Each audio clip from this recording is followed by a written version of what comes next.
Hi friends, இப்போ நம்ம பாக்கியலட்சுமி பார்க்க போகிறோம். பாக்கியலட்சுமியில் வந்துட்டு நம்ம கோபியை காமிக்கிறாங்க. எடுத்த உடனே சட்டி சுட்டாதடா, கை விட்டாதடா அப்படின்னு சொல்லிட்டு நம்ம கோபி புலம்பலை தாங்க முடியலங்க. கோபிக்கே ஆறுதல் சொல்லணும்.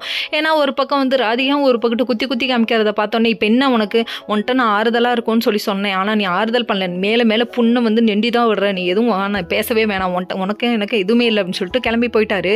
கோப்பட்டு கிளம்பி போனவர் அவரோட நண்பன் வந்துட்டார். என்னதான் இருந்தாலும் சோகத்துலேயும் சரி, துக்கத்துலேயும் சரி, சந்தோஷத்துலேயும் சரி, எல்லாத்துலேயுமே நமக்கு நண்பன் தேவைங்க. உடனே நண்பன் வந்து உட்கார நண்பன்ட்ட ஒரு ஆறுதலை தேடுறாரு. என்னன்னு பார்க்குறீங்களா, என் வாழ்க்கையில் நடந்தது எல்லாமே இப்படி இருக்குடா, நான் பார்த்து உருகி காதலிச்ச பொண்ணு ராதிகா கல்யாணம் பண்ணேடா, கடைசியில் என்னை கைவிட்டுட்டாடா அப்படிங்கிறாங்க. கடைசியில் பார்த்தா இங்கே என் ஃபேமிலிலையும் எல்லாரும் கைவிட்டாங்க, எனக்குன்னு யாருமே இல்லடான்னு சொல்லிட்டு துக்கம் தொண்டை அடைக்குதான்னு சொல்லிட்டு அவரு அழுத பார்க்கணுமே, ஐயோன்னு சொல்லிட்டு குமரிட்டாரு. குமரினதெல்லாம் போதும்ப்பா, நீ ரொம்ப எக்ஸ்பெக்ட் பண்ணாதப்பா, இதெல்லாம் எக்ஸ்பெக்ட் பண்ணி தானேப்பா நீ கல்யாணம் பண்ண, ராதிகாவை கல்யாணம் பண்ணா இவள்தெல்லாம் இருக்குன்னு தெரிஞ்சுதான் நீ கல்யாணம் பண்ண, ஆனால் இவ இப்படி மாறுவான்னு நான் எதிர்பார்க்கலடா, ராதிகா ரொம்ப கொடூரமாக மாறிட்டாடான்னு சொல்கிறாங்க.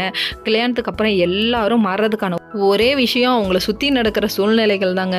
பல பேர் பலவிதமாக மாறுறதுக்கான ஒரே விஷயமும் இது மட்டும்தான். நல்லவங்க கெட்டவங்களாக இருந்தும், கெட்டவங்க நல்லவங்களாக இருந்தும், நல்லவங்க கெட்டவங்கலாம் இல்லை, அவங்கவுங்க வாழ்க்கைக்கு அவங்கவுங்களே நல்லவங்க, அவங்கவுங்களே கெட்டவங்கள, இது மட்டும்தாங்க லைஃப்பில் நடக்கும். சரி பரவாயில்லப்பா, இதெல்லாம் விடுப்பா பார்த்துக்கலாம் அப்படின்னு சொல்லிட்டு ஒரு ஆறுதலை போட்டார். கடைசியில் பார்த்தா இனியா ஒரு பக்கம் வீட்டுக்கு வந்து ரொம்ப ஃபீல் பண்ணுது. என்னன்னு பார்க்குறீங்களா, பண்ண தப்பெல்லாம் கடைசி வரையும் நீ புரிஞ்சுக்க மாட்டேன் அப்படிங்கிற மாதிரி தான் இருக்குது.